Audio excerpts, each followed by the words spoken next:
Oke, sahabat Bonsai Life Bali, ketemu lagi bersama saya Putu di channel Bonsai Life Bali. Nah, enak nih sore-sore kita membahas bonsai sambil ngopi-ngopi ya teman-teman Bonsai Life.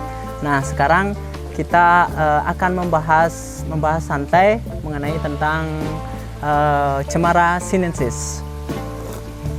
Kita seruput dulu sahabat bonsai. Nah, jadi Cemara sinensis inilah Cemara sinensis yang saya punya dan satu-satunya kebetulan. Jadi Cemara sinensis ini dulu sejarahnya saya beli sekitar 3 bulan yang lalu.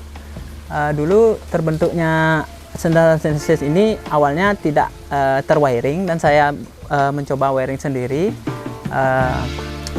dengan pemahaman Cemara yang cukup dibilang pemula dan mengulik-ngulik informasi hanya sekitaran YouTube dan Google saja. Nah, dari pengalaman yang hanya sebatas umurnya sebulan atau 3 bulan yang lalu, saya mempelajari Cemara sinensis ini, yaitu Cemara sinensis ini adalah jenis cemara yang konon katanya berasal dari Asia Timur seperti Mongolia, Tibet, China, dan daerah Asia Timur yang lainnya. Tetapi di Indonesia sudah banyak hidup di dataran tinggi seperti daerah Bedugul dan sekitarnya. Jadi ciri-ciri Cemara sinensis ini adalah termasuk golongan pohon yang berdaun jarum. Cemara sinensis ini juga biasanya disebut cemara Cina atau Chinese juniper. Cemara sinensis ini memiliki tekstur batang yang keras. Nah, di sini juga saya membuat satu dua keringan yang awalnya di sini merupakan cabang yang ngelos, lalu saya wiring dan saya lihat bagus juga di sini kalau diisiin keringan. Mungkin nampak depannya dari sini. Dan sudah terpelintir, jadi saya wiring sendiri, saya tarik-tarik dengan kawat dan akhirnya alhasil seperti ini. Cukup sih untuk jenis bonsai rumahan. Oke, kita seruput lagi dulu guys. Mantap. Nah, Cemara sinensis ini sangat populer di kalangan bonsai, dan kalau saya lihat di internet, Cemara sinensis ini juga banyak yang dijadikan bonsai dalam artian seperti Jepang itu dia udah berkarakter besar, meliuk-liuk seperti itu dan banyak keringan. Tetapi di Indonesia masih dibudidayakan karena mungkin pertumbuhan Cemara sinensis ini bisa dibilang lambat. Oke. Selanjutnya kita bahas tentang media. Nah, menurut informasi yang saya dapat, karena saya juga baru memelihara Cemara sinensis ini, menurut informasi yang saya dapat di internet, jadi Cemara sinensis ini senang dengan humus atau kompos dengan media yang poros dengan kelembaban yang cukup tinggi. Jadi saya di daerah Tabanan ini merupakan daerah yang cukup dibilang dataran tinggi. Jadi kemungkinan untuk tumbuh Cemara sinensis ini cocok di sini. Nah, ini terlihat dari tumbuhnya daun yang sudah terubus yang berbentuk seperti jarum-jarum seperti ini, sangat bagus dipandang. Oke.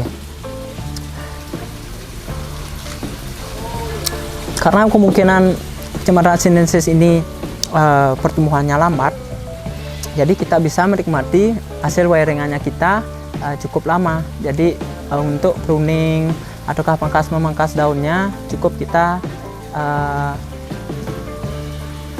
bisa lakukan dalam jangka waktu yang lama. Untuk karakter batang Cemara sinensis ini merupakan suatu karakter batang yang keras dan lentur. Di sini terlihat dari saya menekuk cemara ini cukup ekstrim, tapi dia tidak patah seperti itu.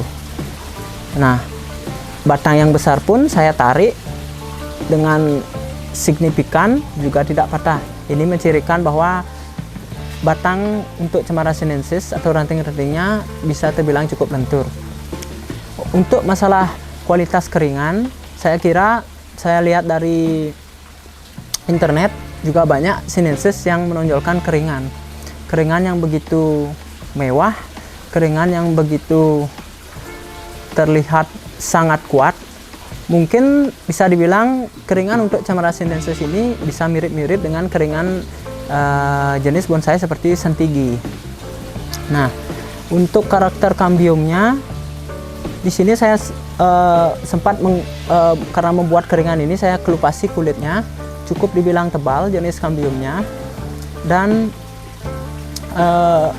tidak begitu bergetah seperti Pictus, seperti itu. Untuk jenis perantingan, untuk perantingan Cemara sinensis saya lihat juga cukup rapat.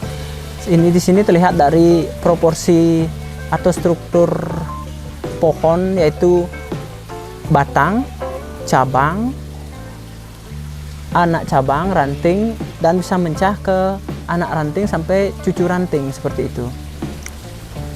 Oke, jelas ya sahabat bonsai, seperti itu pengalaman saya mengenai memelihara Cemara sinensis di daerah Tabanan.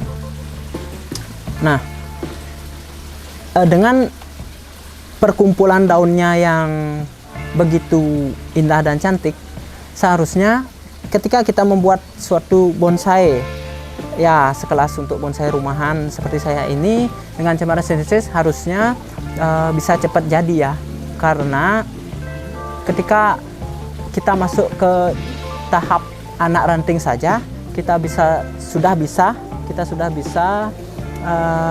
tinggal main cutting aja untuk membentuk suatu kelompok-kelompok tajuk-tajuk daun yang begitu indah dan disusun dengan sedemikian rupa sehingga membentuk suatu pola pohon tua yang subur seperti itu untuk perantingannya.